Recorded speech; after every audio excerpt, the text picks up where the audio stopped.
Good evening, everyone.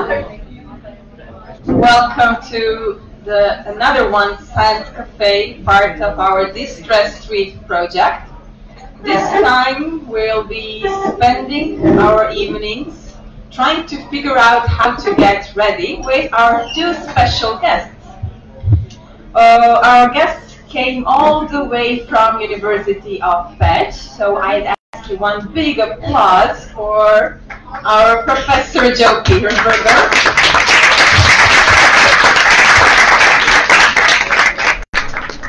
And I cannot highlight this enough, the founder of Sell Yourself courses and National Geographic photographer. So welcome to us here.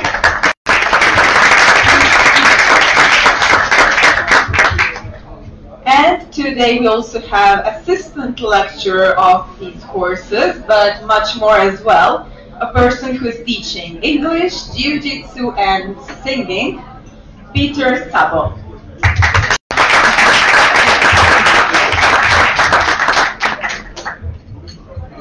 So Joe, let's start with some simple basic stuff. All of us students, all of the professors were once scared of public speaking, of presentations, of job interviews. How common is that, and what is the main reason in your opinion? Can we make it interactive? Actually, okay, that was my task, so I tried. That if I may ask, what are you afraid of? What is your biggest fear? What are you afraid of? Come on, okay. Lady, so public speaking.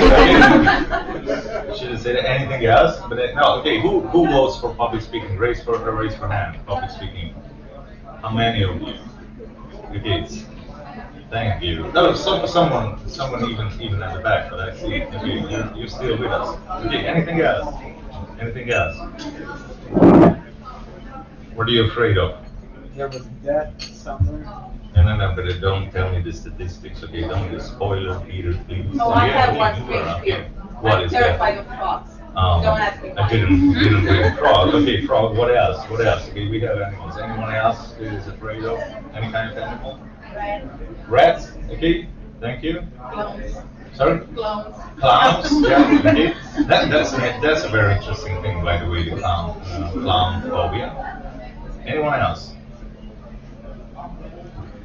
Okay, now can we make it louder? Oh, come on.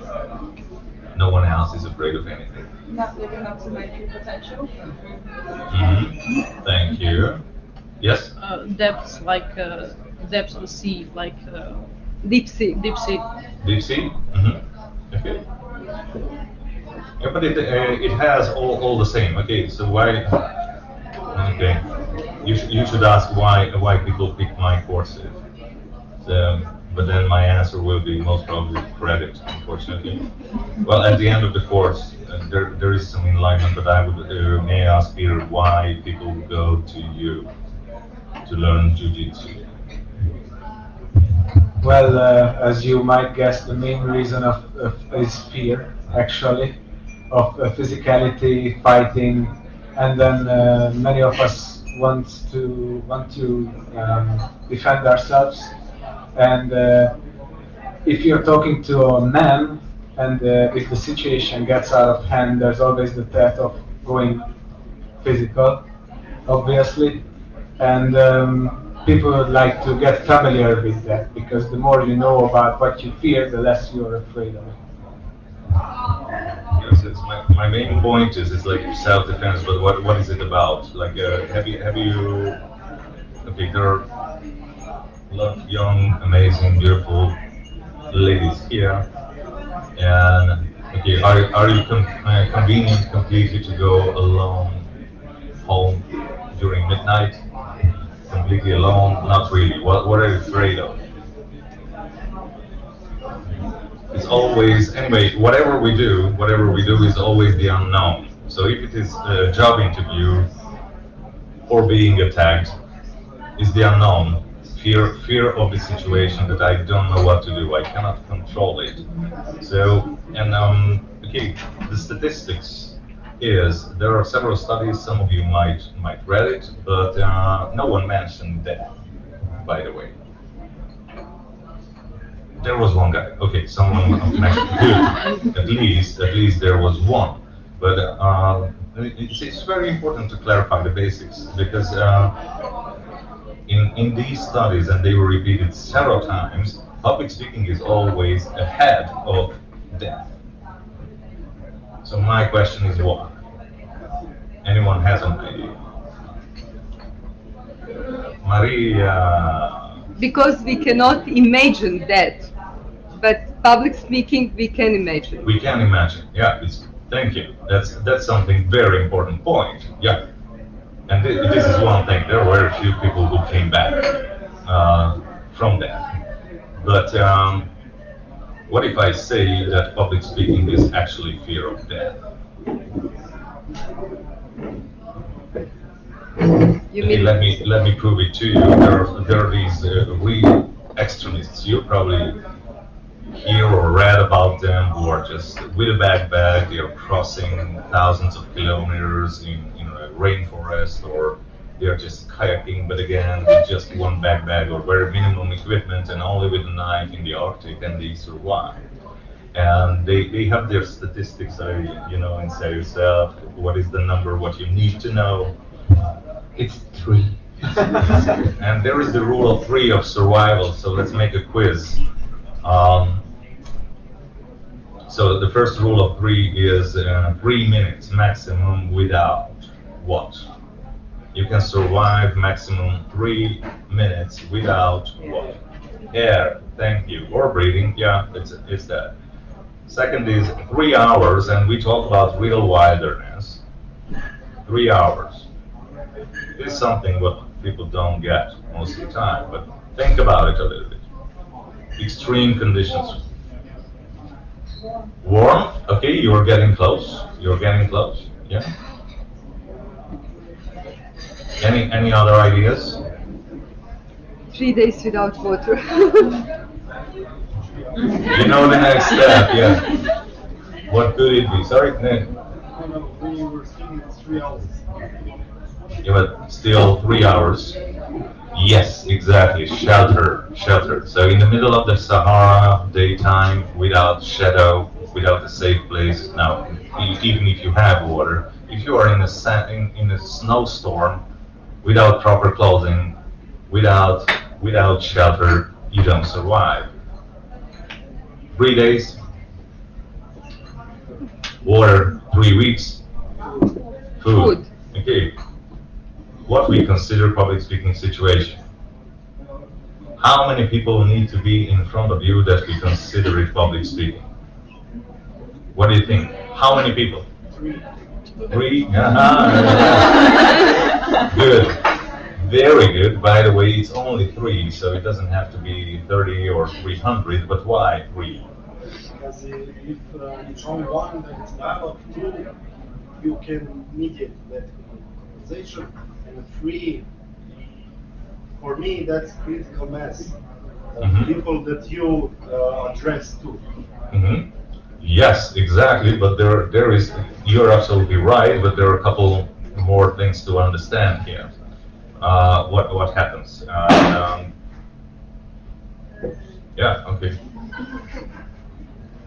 It was more than 3 minutes, without reading. So. All right. Whenever, theoretically, if we are friends, can I ask you to come forward? Thank you. It's in live. So, are you a student? Almost. No. Have you finished? Student. Okay. Anyway, theoretically. Okay. Theoretically, we are friends. Okay. Just in theory. So, at least you agree. Okay, so this is a convenient distance for conversation. You could say. Yeah. That's it. Yeah. Thank you. So take off my glasses, and can you, if you have a conversation like this, can you look in both of my eyes? Well, yes. Oh, one more time. In some way, I look in between very nice. Yeah, in other words, actually, I'm not a professional reporter, then actually, yeah. But so what you are doing is actually switching in between. So if I might ask the attractive lady as an offered volunteer. He has a girlfriend. Sorry.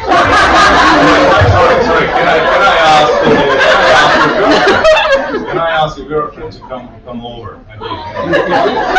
Very good. But now I'm asking you to step beside me because he's on spot. And if you just step beside me, just here. Okay, don't be bothered by the box. And we are still friends.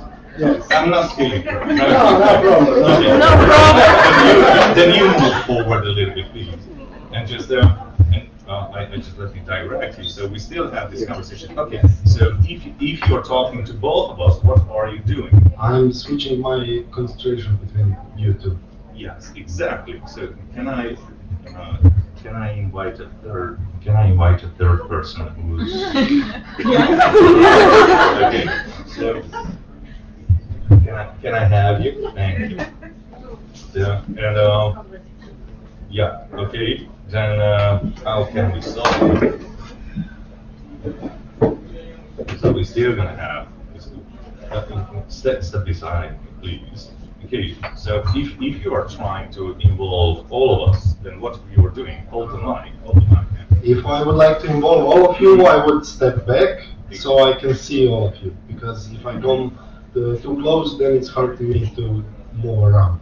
So Yeah. I would step back. Very good. Very good. You are raising the distance, and if you step on my spot, the other thing is that you were absolutely right. If you keep this distance, whenever I talk to her, I'm extremely unpolite with her because she's just. It's like you never seen a lecture, never ever. I know in here or anywhere else, but you might have a friend or affiliate who heard about a professor who's just watching the board and reading up with a dry Hungarian accent and not making eye contact with you at all. How does it feel? So yes, of course, you raise the distance. What happens if you raise the distance? Then we're not friends anymore.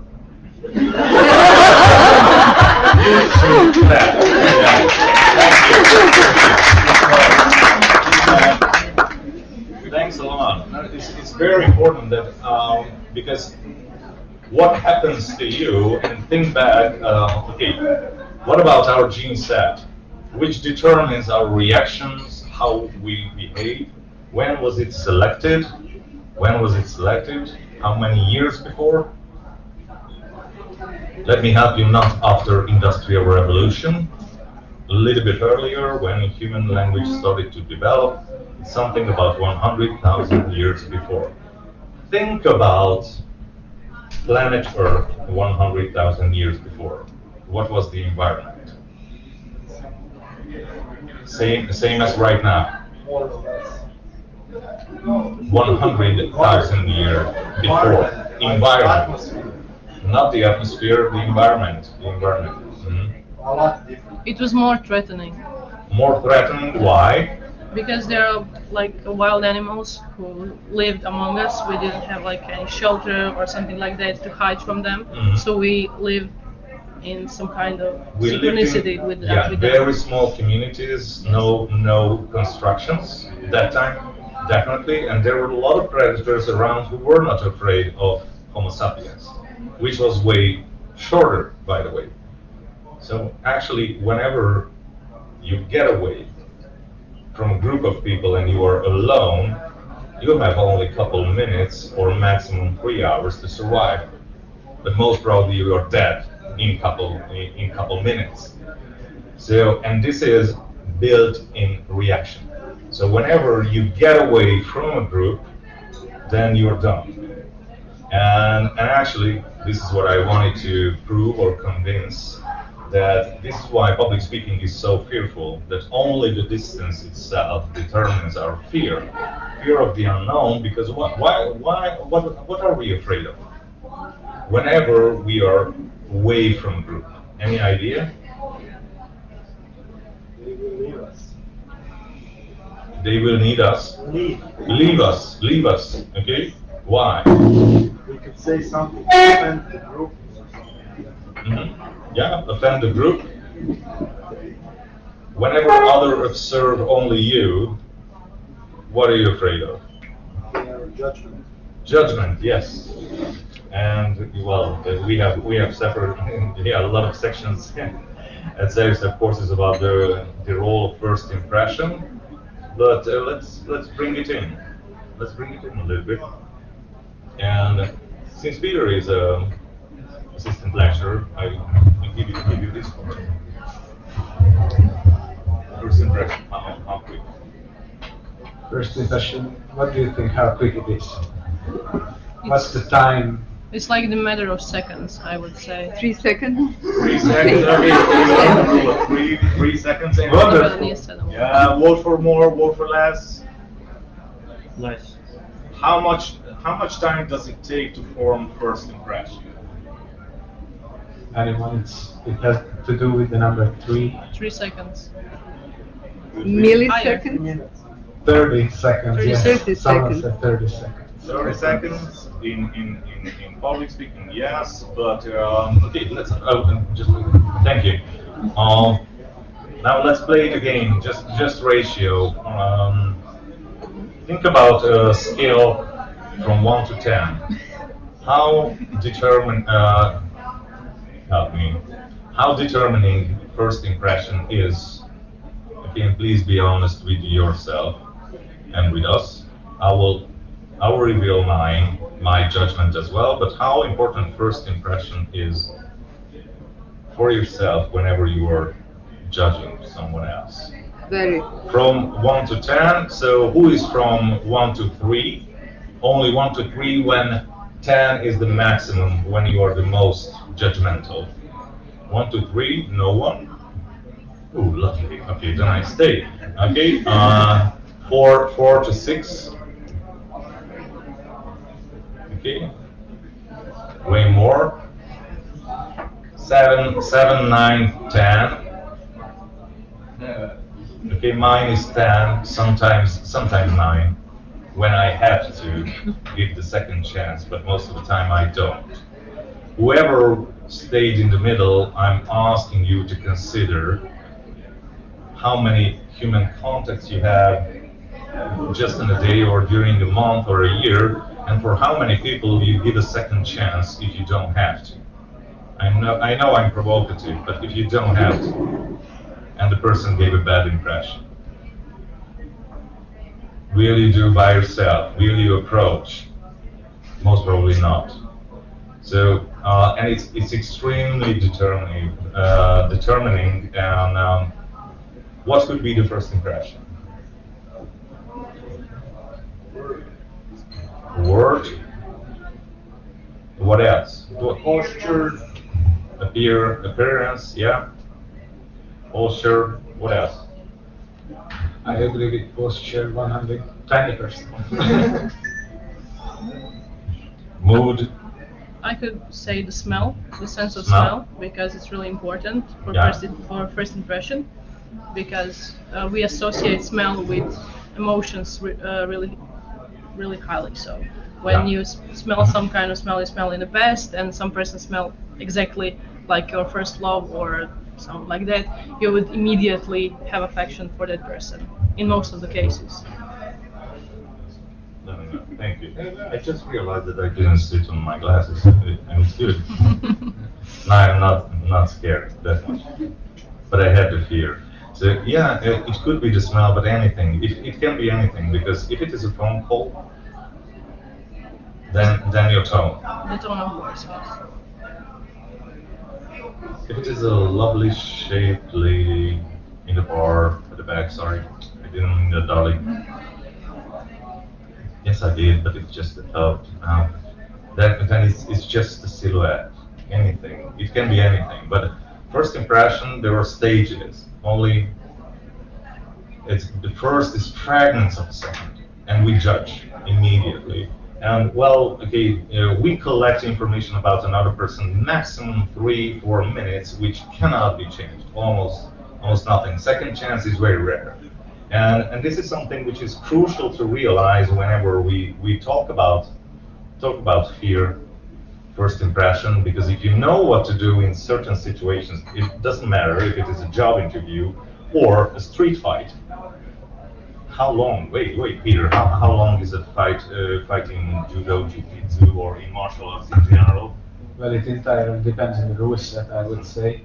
But if we are talking, usually it's like 3 to 4 minutes when an average person gets tired, because adrenaline, everything, you're running on 200%, and if you hold down someone in that state for like 3 to 4 minutes, they gas out immediately. Yeah, so again, we talk about very brief situations, and just let me tell you, shocking statistics back from before COVID. There was this loss from Hungarian HR directors put it together that an average job interview lasts something about 40 minutes, but the judgment 80% was done in between 2-3 minutes. They made the decision. Everything else was just a payoff. They say nothing else. Yes, sir. I would say plus to this topic that the first 30 seconds, because I know many of you are studying to be doctors, the first 30-second interaction with the patient determines whether you're gonna get sued or not usually, if something would go sideways. Plus, imagine job interviews, like 20 people coming today to the guy that's interviewing you, and everyone's like afraid, shaky, and don't know what to say and unsure about themselves. And then this guy, the 21 or the 21st guy, comes in smiling, and he sits down and he starts talking to you normally. Like, how different is that? Enhancing your chances at a job interview. Oh, okay.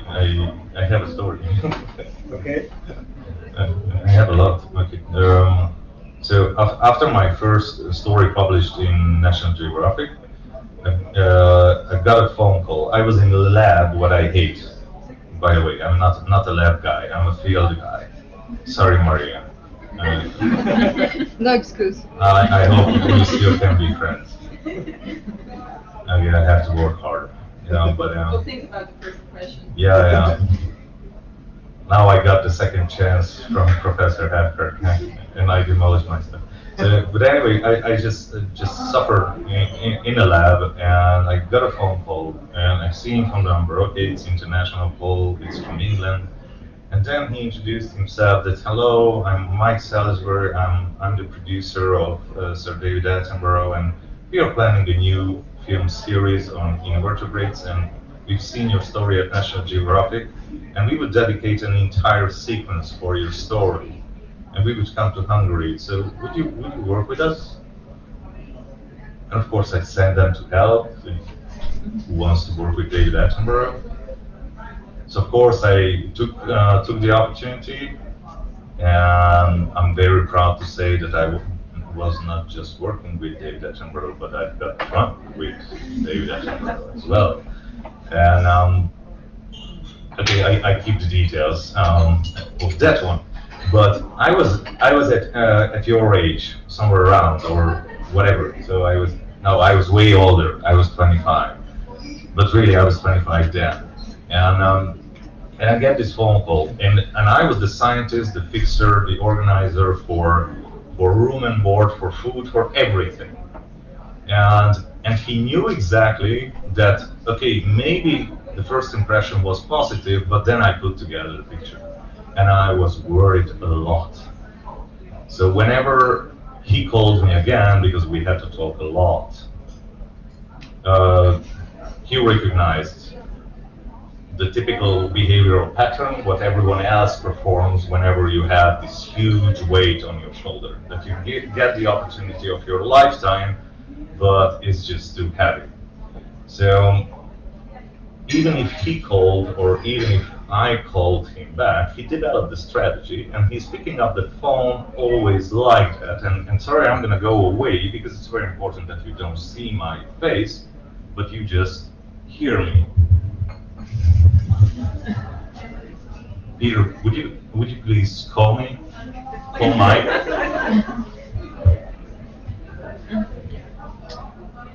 Hello. Hello. Okay, and this was him somewhere in. Okay, I could make you smile. Yeah, because he and hopefully someone else as well. Always hello. This is how he's picking up the phone, and he's always doing that. He's never making a mistake. He always gives a fantastic first positive impression. And there is this very famous study. A psychiatrist did it in a hospital. And what the experiment was to go into the workplace, do everything by the same way as he did for decades without greeting. So the only thing he skipped is to say good morning, good afternoon, whatever. And he couldn't deliver the 5 days experiment because after 3 days it was unbearable. Because rumors started to spread that he has cancer, his wife left her, his kids died, and everything. People just figured out rumors just because of a missing behavioral pattern.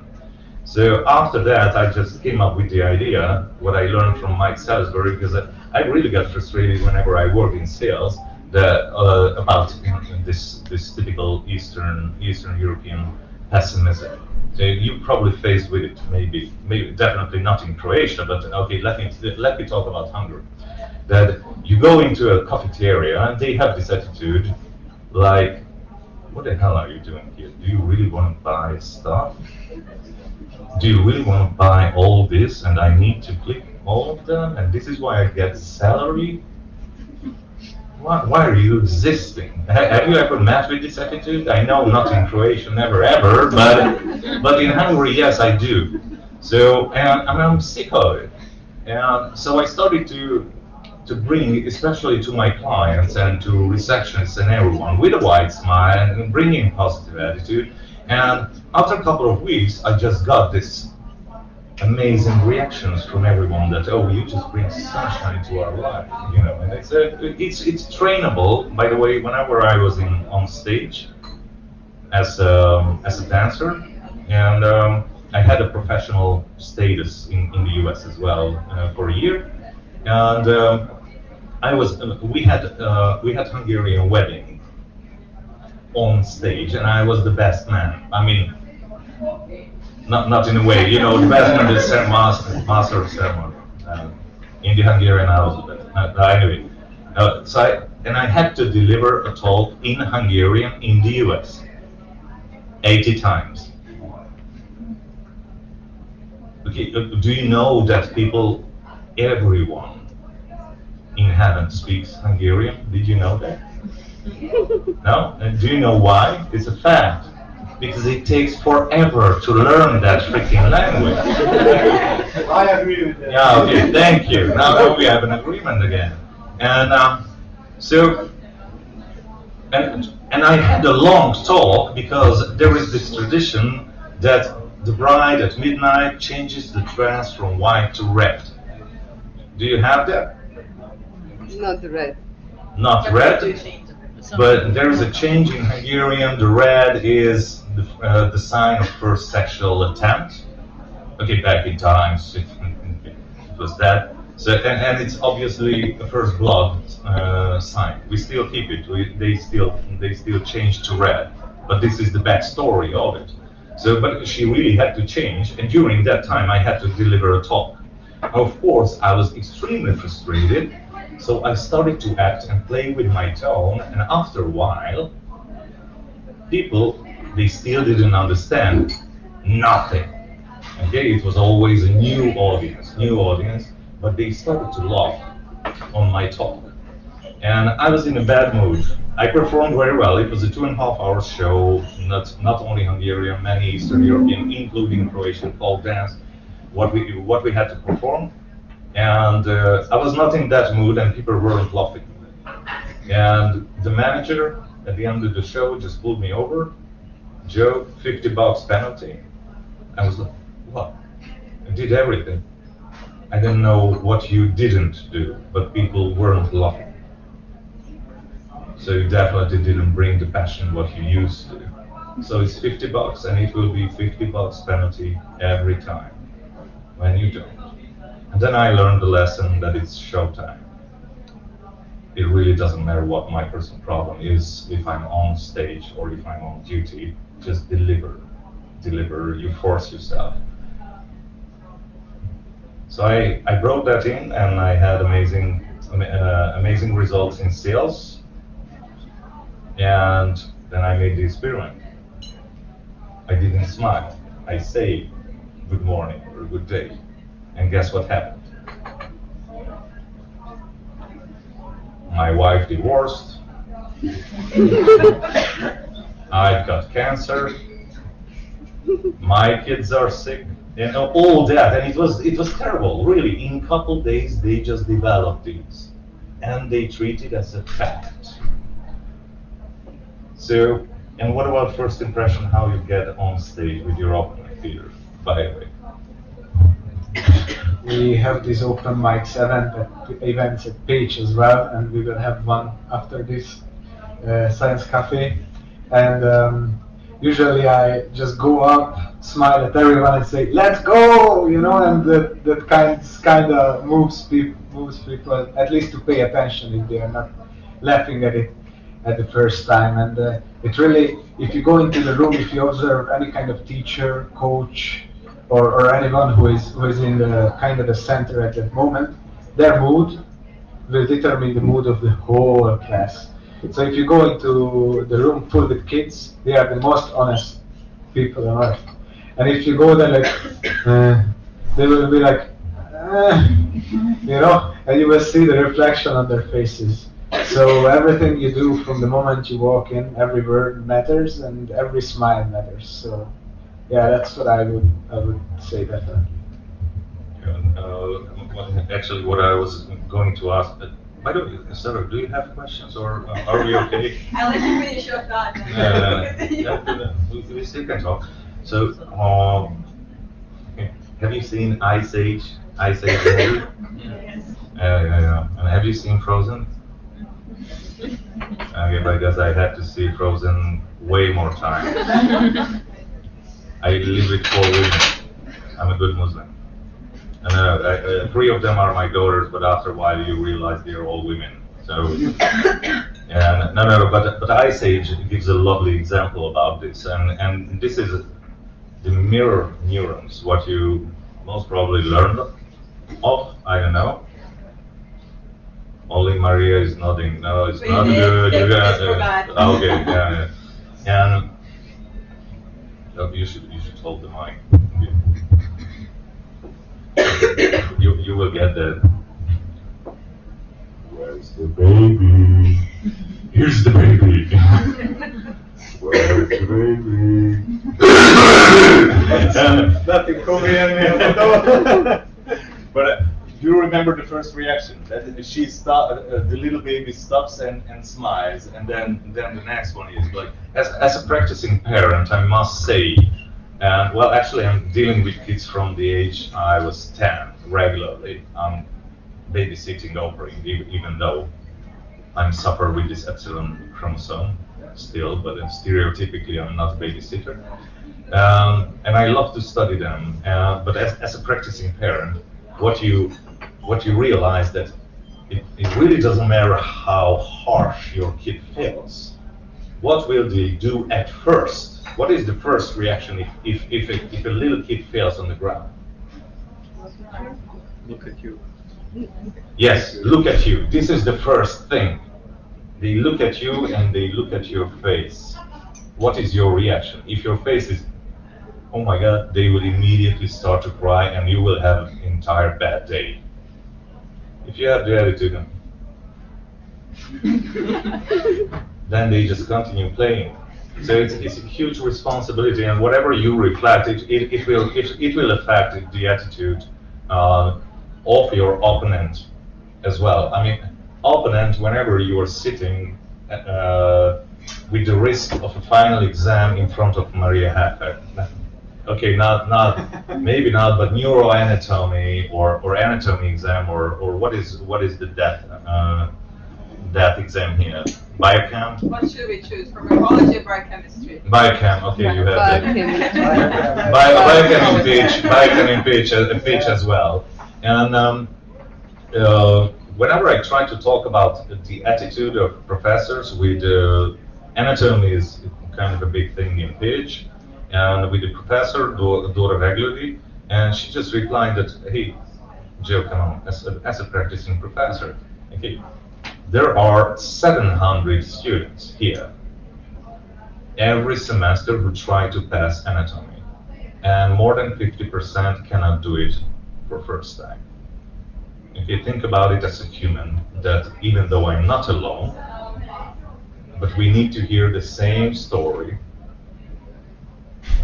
and after a while you just lose the attitude. So how you getting will determine, even if it is a job interview, even if it is a martial arts situation, posture, yes sir. And especially if it's an everyday situation. I have a friend who does this to me every time. Like, would you shake hands with me? Hello, are you doing good? You're doing good. You must be doing good, you know? And, like, you don't have a chance. And sometimes I think to myself, like, yeah, maybe I'm doing good, you know? So it's important when you shake hands with someone, if you smile at them for, like, not inconveniently, not like this, but if you smile at them for some time and then you kind of like tell them that you look great, you're feeling good, then they start like thinking about it. Yeah, maybe today I'm feeling good, you know, and maybe that changes that day. So that's important. Yeah, and the other thing is appreciation. Well, I know it's difficult, for example, in an exam situation, to appreciate the examiner. Maybe they will misunderstand. But it's still no. Even okay. Let's just think about the job interview. Just to appreciate the place that it's convenient, or just appreciate that you're here and you're still listening. It's amazing, really. Trust me. And I don't know how much you trust me, but I prepared with some trust boxes. And, sorry to show my back to you, it's not that big, but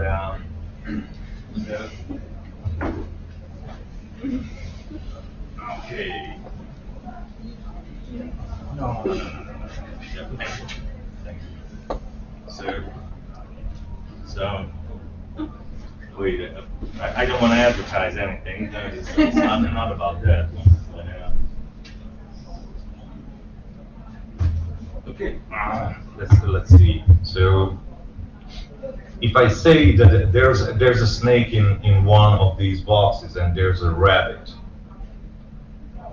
okay, then do I have any volunteer who's just putting your hand in the box without knowing which? Anyone else? Okay, Eve. Good, thank you. And I trust you. Thanks a lot for trusting me. You shouldn't do that. By the way. Too late now, sorry. Yeah, it's one thing he has a girlfriend, but but you have a boyfriend and he's well built. I don't trust him. I fear him. So okay, thank you. If I state that the snake is not venomous, I'm not going to bite you, are there any additional volunteers? One more. Okay, still good. You're doing good. Okay, you're still typical humans. If I say which is the rabbit, then who would put your hand in the box? Rabbits can be dangerous. Sorry? I know them. I mean, you know them. You have experience. Okay, exactly. Okay, he wants to come.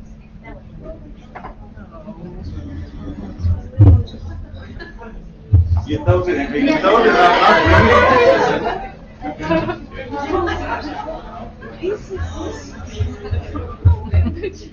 yeah, own grown.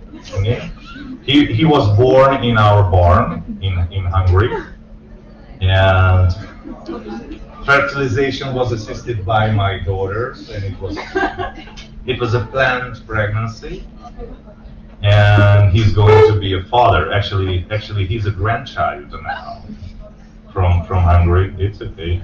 Anyone would like to touch? Hmm? Oh, come on. Yeah.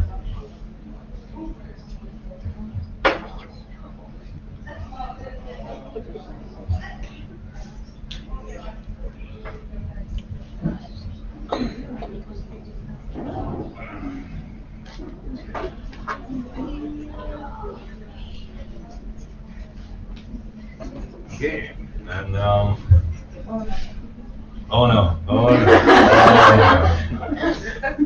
Now you know it's gonna happen. Now you trust me. Now you have your trust.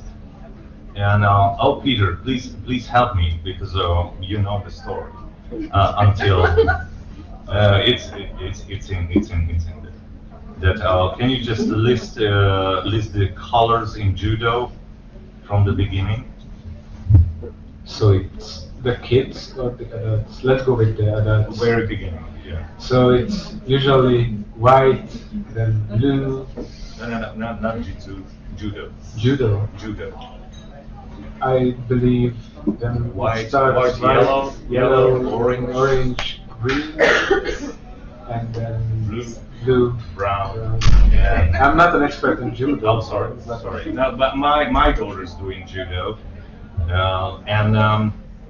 so okay. Snakes live in our household, and I just met with this guy in our barn because he was going for rodents, and so I wanted to introduce. It's okay. And I wanted to introduce to the kids, but I was like, okay, it's not a good thing that, okay, I brought a snake for you. It's such a cliche. So since it's a judo club and you have 70 little kids, and I said, like, okay, if you listen to colors, there are intermediates. So whenever you step up, like, there's like the white belt, and then you get a yellow stripe on it. And then you have a full yellow stripe, and that's the kids' belt. That's the kids' belt, yeah, thank you. And then you get on the yellow, you get the orange, and then you have the full orange, and so on. But we move on, and then I asked the kids that, do you know this combination in judo, brown and yellow? And they said, no, it doesn't exist. And I said, hey, I brought a warrior, a real warrior, which has brown and yellow belts. How are you doing? Last time he was really disappointed.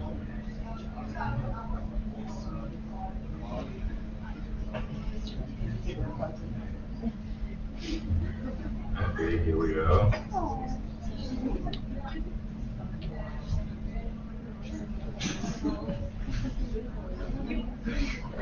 So it's a small one, but as you see, it's yellow and brown belted champion.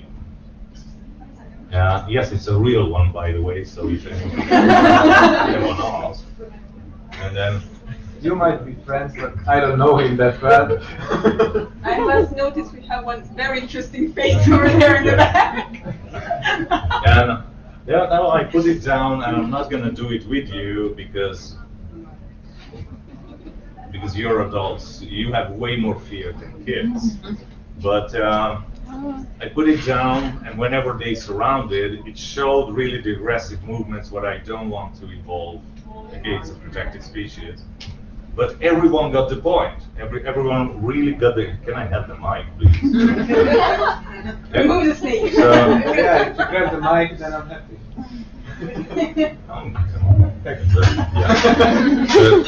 Well, actually, now you really you see his head. You're really disappointed. You're offended. Sorry. And So anyway, and so there is a slow process which is called whenever someone has a phobia, because you're gonna talk about it. Yeah, it's called exposure therapy. When you're afraid of something, you know, let's say it's a snake or an elevator or something. First, what you do is look at it.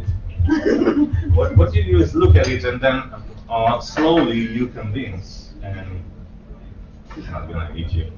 No worries. Maybe it will eat you. Well, actually, he's ready. Actually, starts the show. So, but after that, what I do is slowly taking care of the guy. And oops, sorry about that. Let's build the relationship again. Okay. Right. We'll cool down. And I walk around, and then, okay, I get back to Mike because you still. Here you go. Elegance is an attitude. But it still takes time to button the shirt. No. You know that. I'm very, very disappointed that you made these mistakes. So I went all over. Anyone would like to touch? Thank you.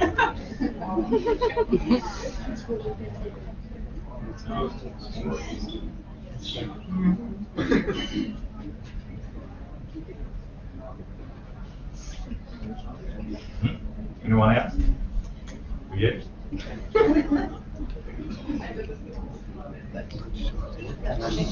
Well, you grab the head now.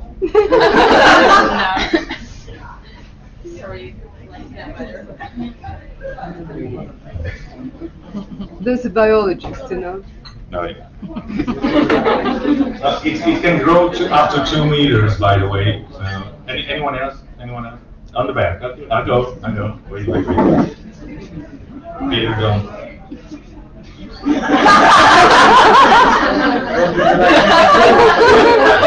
I guess I'm just asking you not to run.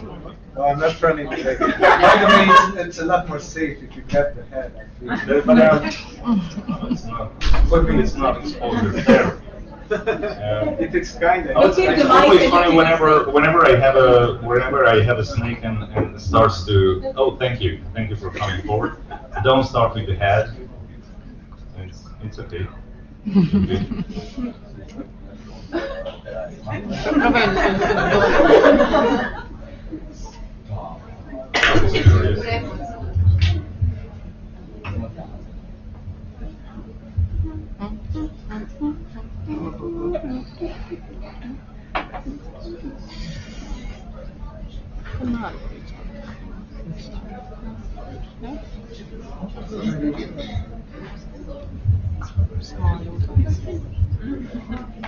I have a lovely bracelet. So anyone else?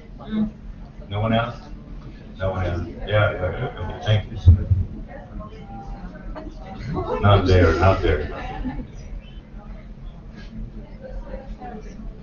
Yeah, thank you. So, and yes. The mic, please. So about exposure therapy. It's a behavioral psychology method.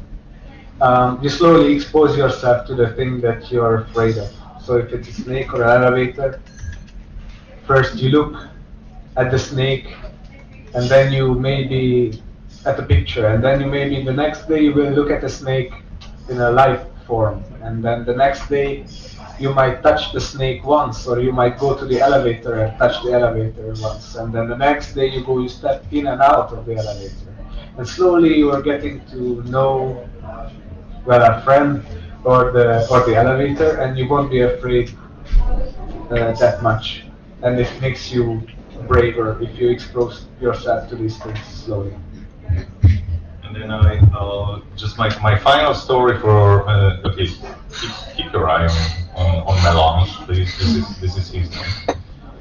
That what we teach at SafeSet course is actually to learn how to handle these situations. And whenever I talk about the snake, I talk about job interviews because Well, Professor Heffer read the booklet I wrote, but we are just completing the entire guide with Peter and other assistant lecturers.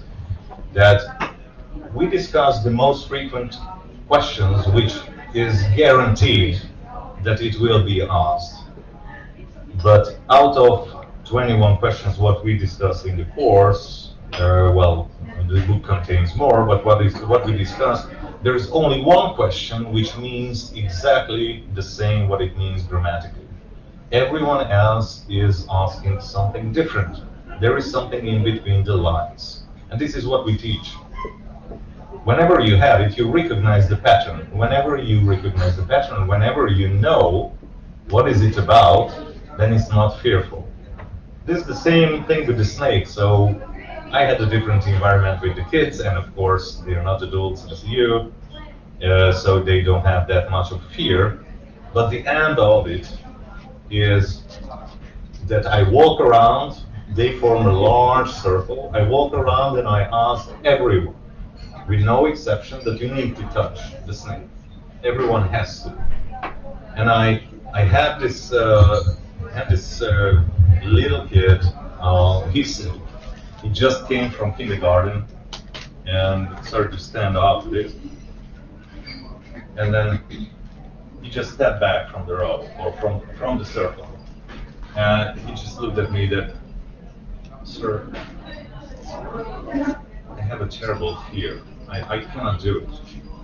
And I said that, look, the brave person is who recognizes the fear, who accepts the fear, and then do something against that. That's what I call braveness. And then he was just looking at me. Really? That's brave? I said yes. And she said, keep good. And he did it. And it's not scary, sir. So that was one of the greatest results of my teaching career in the past couple of weeks. And yeah, could you hold this one? Yeah, thank you. And could you just pass it on to the others? Yeah. Just pass it on. Pass it to others.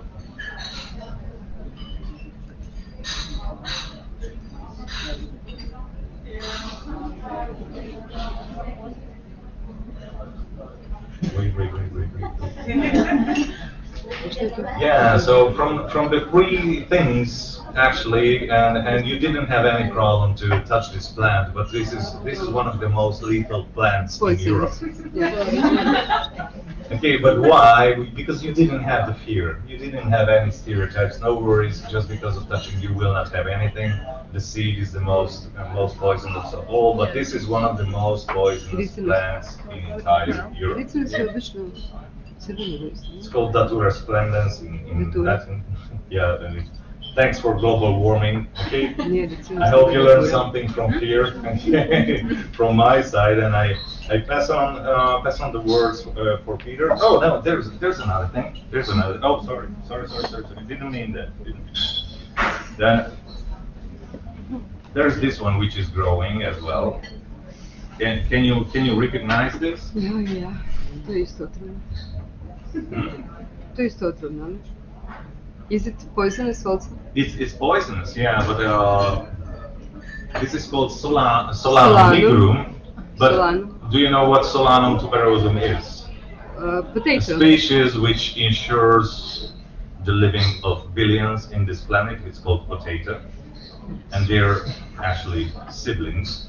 But the fruit, this is why it's nigrum, it's black.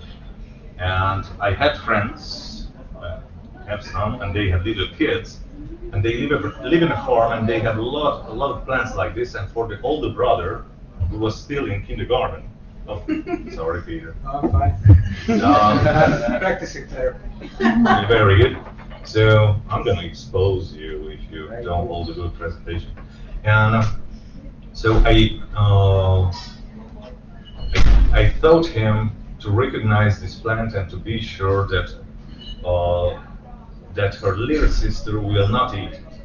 Because whenever, it's not that poisonous, but if your stomach needs to be washed out, it's a terrible trauma for a little kid. And a couple weeks later, I got a phone call. That, oh my God, we've seen the little girl is dealing with this plant. What should we do? Should we take her in the hospital? But whenever you take a little kid in a hospital that she or he ate something suspicious, then it's a protocol that they wash out the stomach. And we don't want that trauma.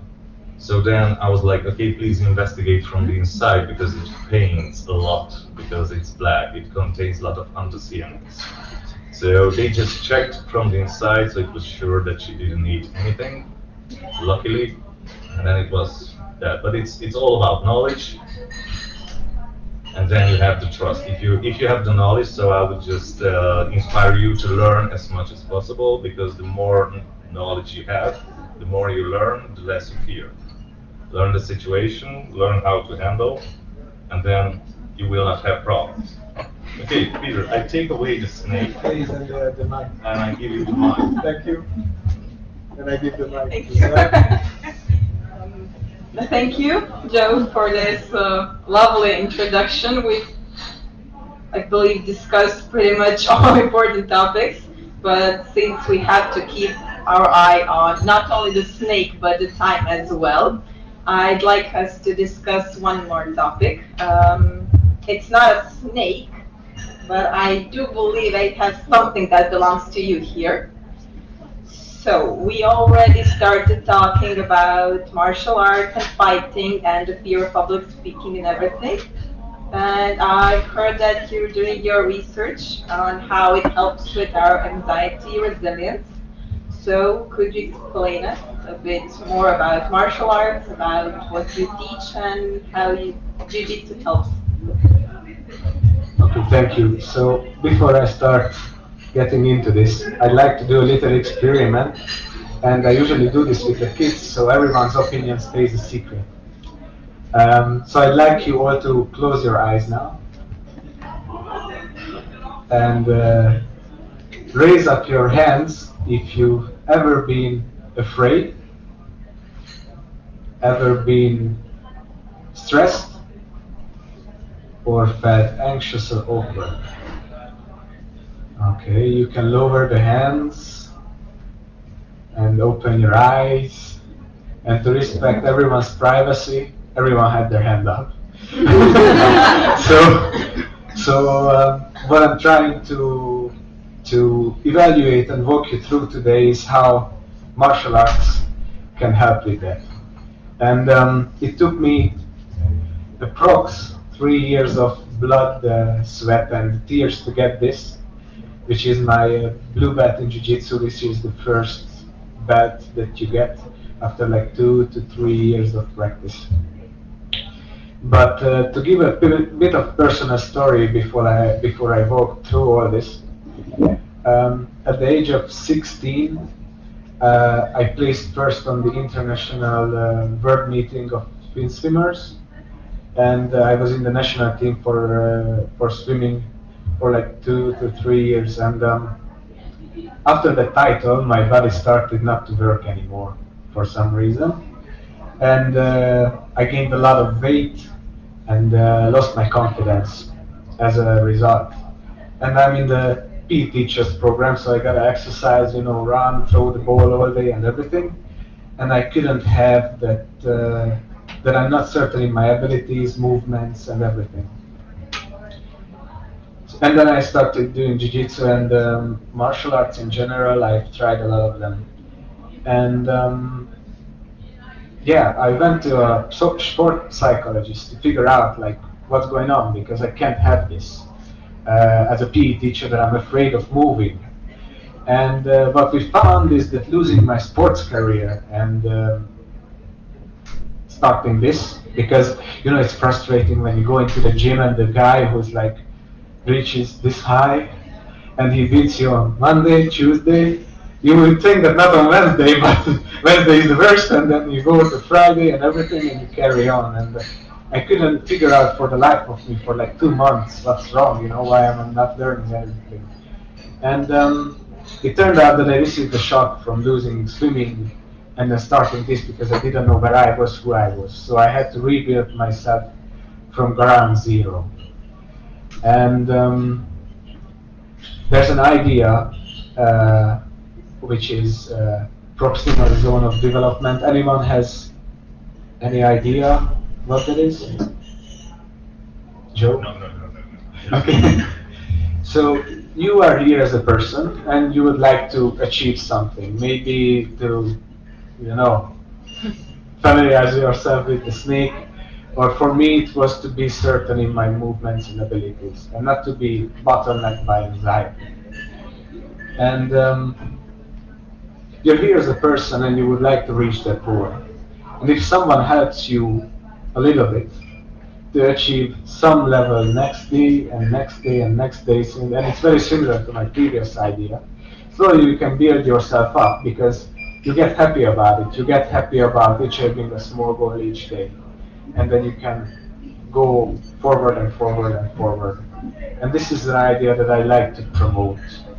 But I like to do a little experiment with our colleagues. I'd like to ask two of our volunteers, Wei and Susanna, to come behind us. And just to show you what's going on inside an average guy's head. An average guy thinks that he can fight how many times better than he actually can? Guess a number. Give me a number. How many times do I think I can fight better than everyone else? 5? 10 times. 10 times? Okay. Anyone else? 3. 3? Okay. 7. So, okay, thank you.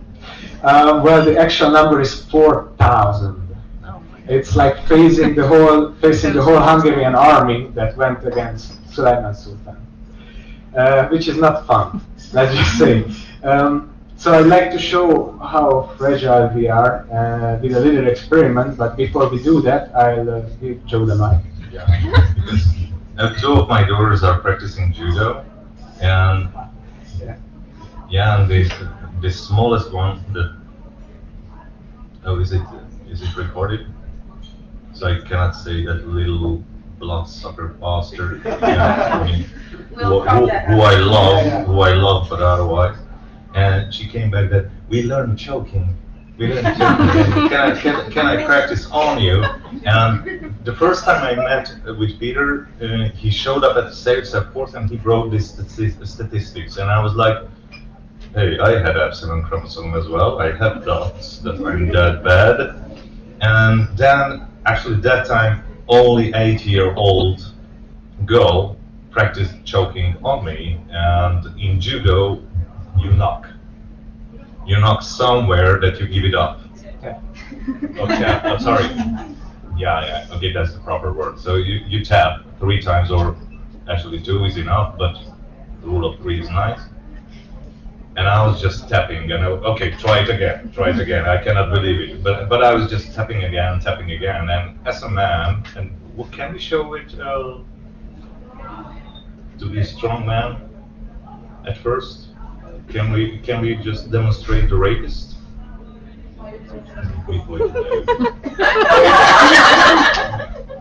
Yes, it's okay. So you can come around and see. Don't go.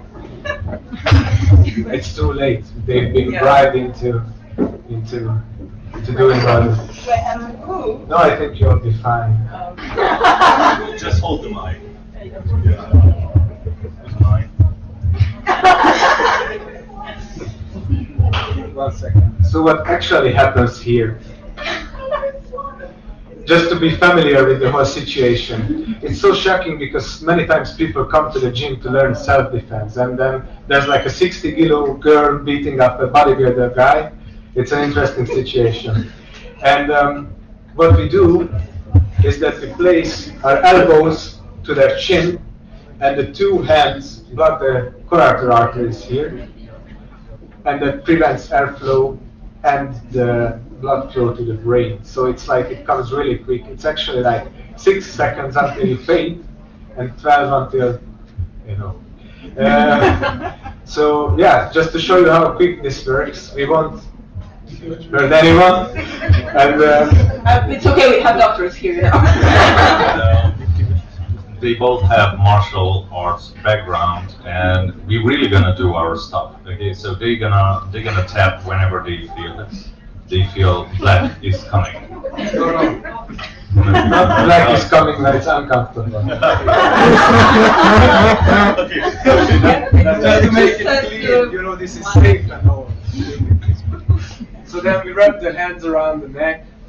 You go here, you grab your biceps, and what you do is you place the hand on the back of their heads, and this forms a triangle around the throat. And then you pull the elbow up and push the head inside. So you come here, grab the biceps, grab the head, and then you start pushing it. It's not pleasant. But, I'm sorry. You should clap now. Yes. But to show you that we are not just only evil bastards, we have set places now. And they did. By the way, Just the fragility. Sorry, where's the mic? just to show the fragility of the situation, like you would think that you could hold on to this longer, but it's actually, wait, 1 second. it's kinda impossible, because first of all it's surprising, second of all, it's, as I told you, it's 6 seconds, and there's no joking around here. So this is a first fundamental step that we teach our students, that you must respect if someone taps. And yeah, just one simple mistake can cause these girls to somehow find a way behind me. And you've probably seen this movie in a lot of movies. They do this, you know, and then they let the guy fall to the side or whatever because they're unconscious. So it's not like you can do this to 4,000 people at once. just one more thing. Yes, sorry. Here now, our job is to keep up until we can, and we tap only. Yes. Mm-hmm. Yeah. This is what we practice. I Yeah. don't advise to be. No. Okay. No. I know the lesson, and I'm practicing for a couple of months, which means that sometimes I'm about 50% that I can get away from my 9-year-old arm, and she's a girl. She's a she. I mean, anyway, she's still not the attitude, but anyway. Okay. Showtime. Yeah. And then you can hear my voice fading away if she starts choking me. Yes. So, okay. So I tried to talk, you know. I thought, thank you. So for a second, I thought I could keep on talking and show you how it takes away my voice, but we train the girls, and also she's doing very well in capoeira, so she knows her own stuff. She's dangerous, but the point is, as you can see, it's not like we can do this to 4,000 people, and it's just I wanted to talk about something else as well. There's this guy called C.G. Jung, who's a famous psychologist, student of Freud. Yes? No? Yes? Yes? Perfect. So there are his theory that we have this archetype, which is like an image that we all have in our minds. And one of those images is the warrior. And the warrior comes forward out of each and every one of you when time needs it. And what it means is when it's time, then you can go, show up, fight, confront your fears, and essentially do what's right. There's pitfalls to this theory and everything, but in general we have this image built into each and every one of us because we fight through life. And yeah, this is an interesting thing that we have, and it's kind of, once you learn this on the mats, during practice, you can develop this in your life as well, this attitude, you know, because you have to go there, face the small person, face the bigger person, face someone who is like double your size and everything, And by just paying attention, exposing yourself and slowly developing, you will gain this bravery, this confidence slowly. And this is what I'm trying to test with research right now. I'm measuring aggression, assertiveness, and emotional regulation in athletes. And I would like to find out what's going on. Because in Poland, some psychologists recommend this, what we did, for reducing aggression. Which for me, it's a staggering discovery, because you would think if you go to a fighting club or school, then you would get more aggressive and more aggressive and more aggressive. But no, because once you start exploring all these things that you have in you, this warrior, this fear, and you kind of learn to deal with that. I have a question Yes? about emotional regulation. You expect that if you like train a lot, that the emotions like it's easier to regulate them. What about like the PTSD from the war? I mean, the soldiers are like not emotionally regulated. They're like reacting to everything like how can I say, like they don't have much filters. I mean, so how do you explain that? I was just about to talk about it in a minute, but the point is, in the USA, we have these veterans who are usually suffering from PTSD, post-traumatic stress disorder, and what that does to you is that you become afraid of situations because you expect the worst. And actually, this sport is also advised as therapy, and there are long-term studies on this, that people exposed to Brazilian Jiu-Jitsu for a long time, first of all, they reduce being afraid because they are confronted with this routine every day, and then they start building their confidence back up again because they do this every day. They fight with everyone every day, and then they become less afraid in general of these situations. And as a side track for medication, they usually recommend this sport as well. And there's I don't want to advertise no one, but there's this Matt Made show on Instagram when you have these experiences from soldiers, people who lost family members, and people who went to trauma, let it be any kind of trauma. And they went and they struggled on the mat. You know, it's not so pleasant when someone is holding you down for like 5 minutes or something, and you get tired, you get submitted, you're crashed basically. But then it turns into a positive thing because you live through that. Sometimes you do that to other people. You learn how to control losing, how to experience it. And through PTSD and through this sport, it's kind of elevated, and they experience it more and more. And it's exposure therapy in the clearest sense.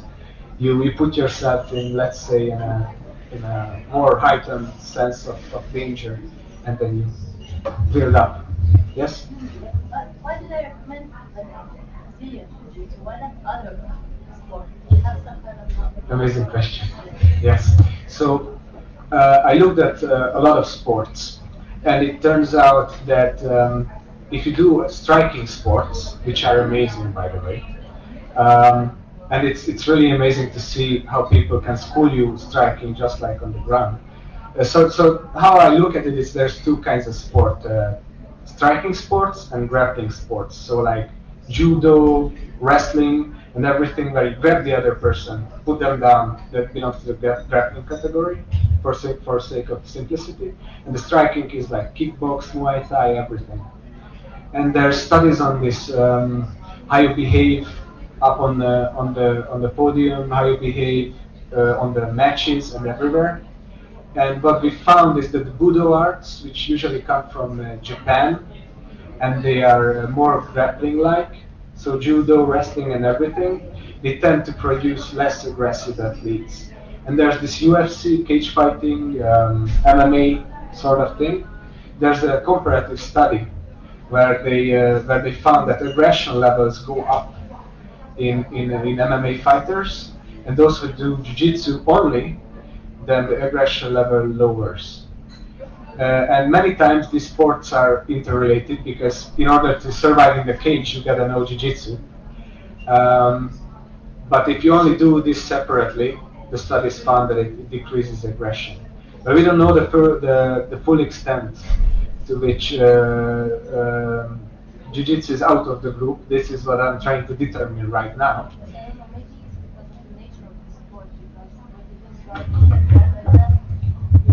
You're creating distance with striking, and when you do Brazilian Jiu-Jitsu, you're actually like pulling somebody towards you, and you create a relationship to that. Yeah. Maybe that's why the aggression is like lowering down. Yes, thank you. In the meantime, I give back the mic what I experienced. That if anyone learned about love languages, 5 love languages, some of you, yes, okay, very good. One of them is touch, caress.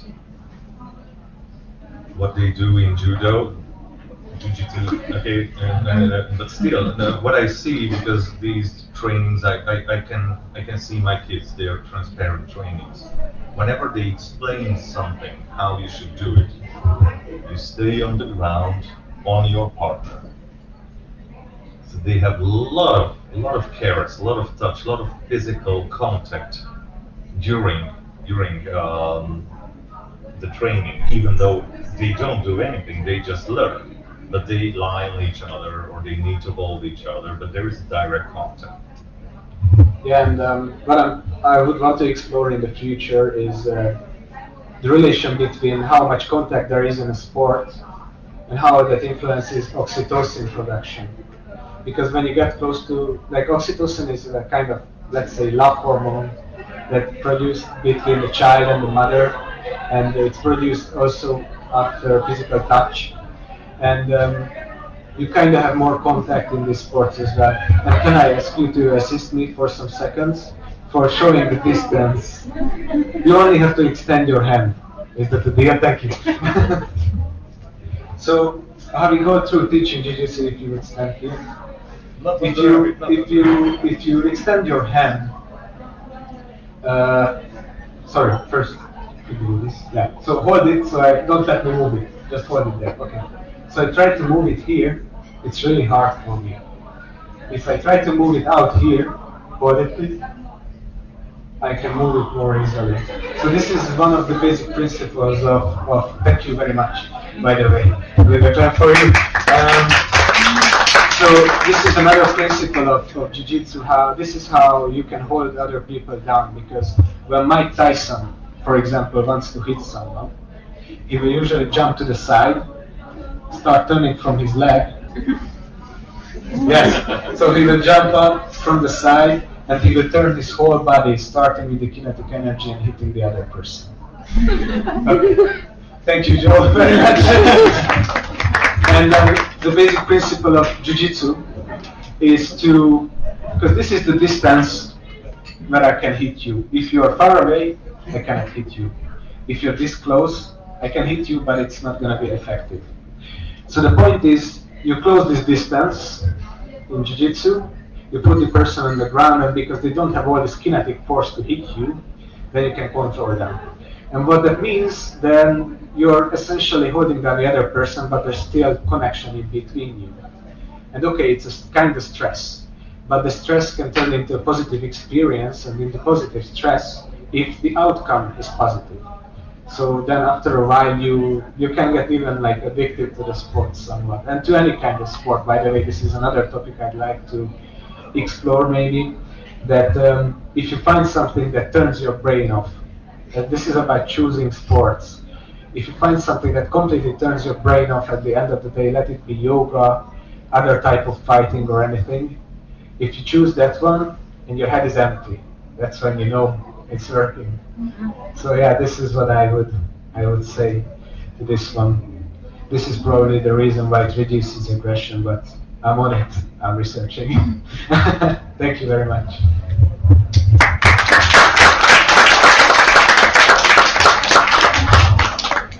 Since we're slowly reaching our time limit, I'd like to close this with one question, but I'm curious about both of your answers.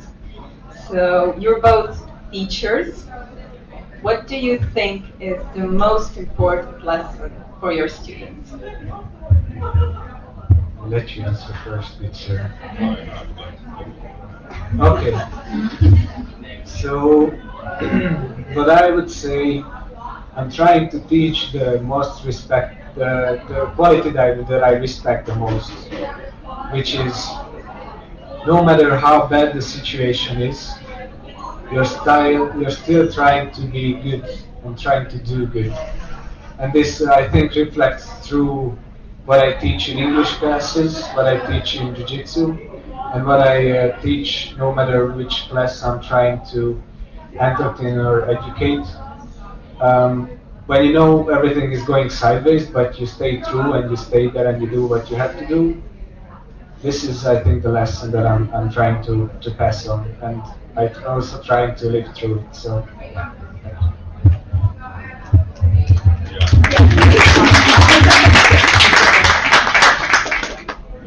It's a little bit difficult because I'm definitely on side me, and unfortunately I'm old enough to experience that which was valueless when I was a kid. Now it's a value, and I cannot really do anything with it right away.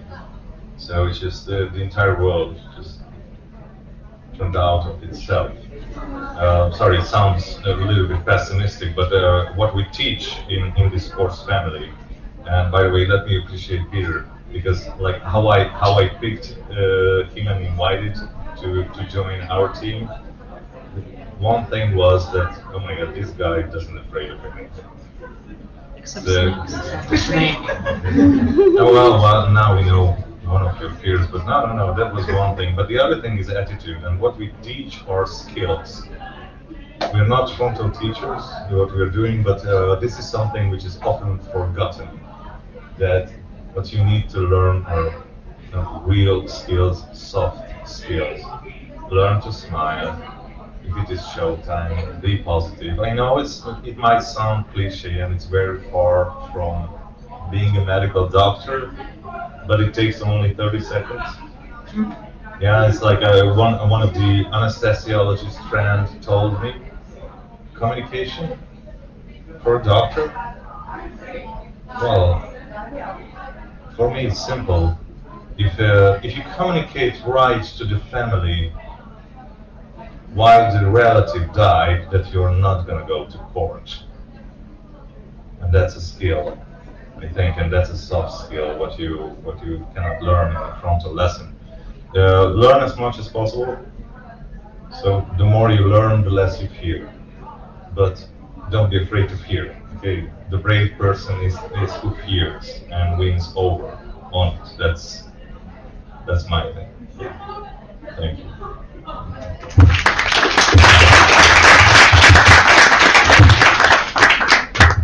Thank you for these beautiful thoughts, both of you. I hope you all enjoyed. Snake or rabbit, whatever you prefer.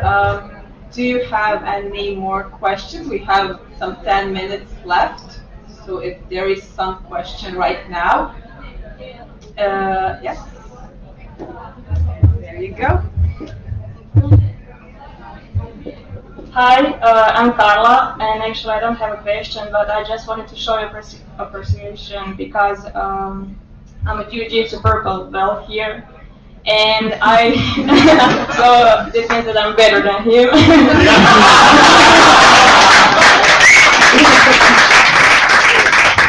And I really love that you were talking about Jiu-Jitsu and how actually it is really good for us, because I've been training 7 years. And it just became a part of my life, and it made me go through everyday life. And I really like that there is a small group of people here that heard something about positive impact of Jiu-Jitsu and how good actually it is also for your brain and dealing with the stress. And so yeah, thank you.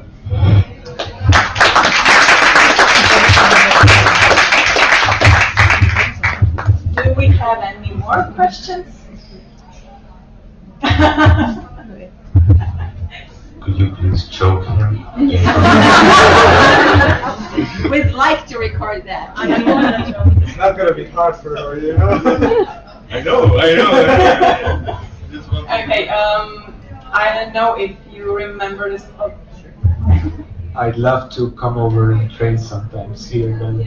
And maybe if I could ask you and reach out to you somehow, maybe test these guys too here. And yeah, I recommend everyone, if you like to explore your personality and yourself and develop, then reach out to her and go ahead. I'm pretty sure she's happy to have you. I have a topic proposal for Brain Awareness Week next year, by the way. We'll leave that for later. So if you don't have any more questions now, we'll be staying here for a while. So I suggest that you hang around a bit. Maybe we'll get to some topic, get in touch for future competitions. And I don't know if you remember the start, since we talked a lot, went through many topics. But besides being teacher and public speaking instructor, Peter is also singing. And here at campus, we can thank our lovely Dora back there for giving us a chance to have fun and hang out at an open mic night, Zasvira UP. So I invite you all to stay here with us, listen to Peter, and of course anyone else interested, and just enjoy a bit of music. Thank you. I'd like to thank you, Sarah, for organizing all this. Very great set of skills. And I'd like to thank you all as well for participating. Also, special thanks for Zuzana Križakovičova from Slovakia. I'm not gonna say it right again, but I try. Ujej Abasi. Outpeko. No. Otueko Ukut. Yes. Yes. Okay, from Nigeria, medical school.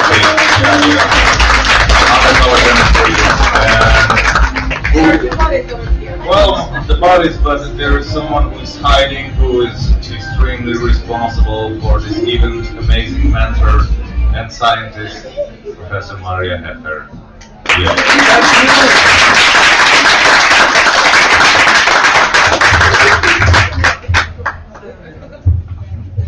That's it. Now go ahead, have fun, chat, hang out. Thank you once again.